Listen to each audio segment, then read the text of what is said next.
Tesla Motors has been in the news of late. Its new auto, the Model 3, pulled in 275,000 requests in only 3 days, and £30,000 cantina autos, notwithstanding they're fueled, don't ordinarily undermine to split the web and stick up the telephone lines to a remarkable degree that this one did. Things have been going great for Tesla. At that point, the organization has gotten off, started fabricating the biggest single industrial facility on the planet and is going to change outfit. In 2013 it paid back each dollar it owed to the US government and turned into the best performing business on the New York Stock Exchange's Nasdaq 100 record. It hopes to convey near 90,000 new autos this year and had driven 500,000 a year before the decade's over.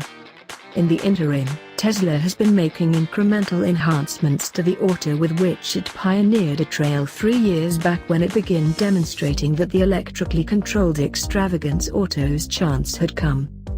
Since our 2013 street test, the momentous Model S has been in receipt of more power and execution, neither of which it extremely required: more battery limit and cruising range, a moment front-mounted electric engine and resulting four-wheel drive capacity, and another autopilot include that reaches out past the capacities of most auto creators' path-keeping and dynamic journey controls.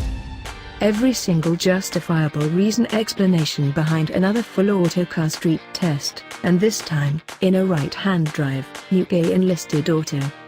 The Model S Go now begins with a sub-pound 55,000, 312 bhp back-drive display, climbing to incorporate four-wheel drive choices of both 324 and 411 bhp and either 70 or 90 kWh of battery limit.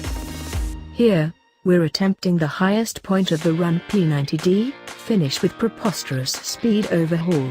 Each of the 525 bhp, 713 pounds-foot and 97,000 pounds of it. We wore our Spaceballs film outfits to examine Tesla's key 2.8 seconds 0 to 60 miles per hour execution guarantee.